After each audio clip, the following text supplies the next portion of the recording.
ډېر ښه راغلی. مخکې لاړ سه نه که تاسو ځان موږ ته معرفي کړئ. بسم الله الرحمن الرحیم. عمار تیمور د مستقبل لامع خصوصي لیسه د 10 ټولګي زده کوونکی یم. ډېر ښه. عمر جانه، تاسو د دغسې پروګرامونو، ورکشاپونو او سیمینارونو په اړه څه نظر لرئ؟ خوشنوده هستئ په دغه برخه کې که څنګه؟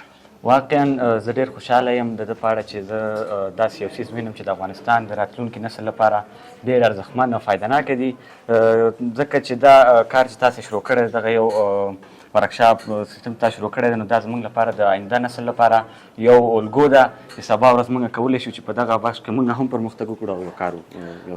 ډېره زیاته مننه عمر جانه.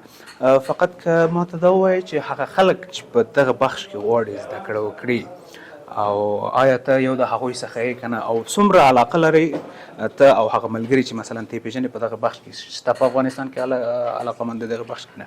اولتر د هر څه نه زه خپله هم غواړم د کمپیوټر ساینس یا د دغه رشتې ډېر علاقمند یم، او ډېر خلک دي په افغانستان کې دغه بخش ډېر علاقمندان دي چې هغوی غواړي چې په دغه بخش کې پرمختګ وکړي.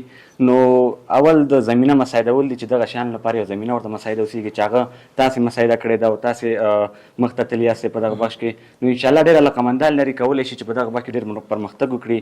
او له تاسو څخه ډېره زیاته مننه چې دغسې یو پروګرام او دغسې یو پروژه موږ ته مننه عمر جانه. که په آخره کې خپل پیغام په څو لنډو ټکو کې خلکو ته ووایاست.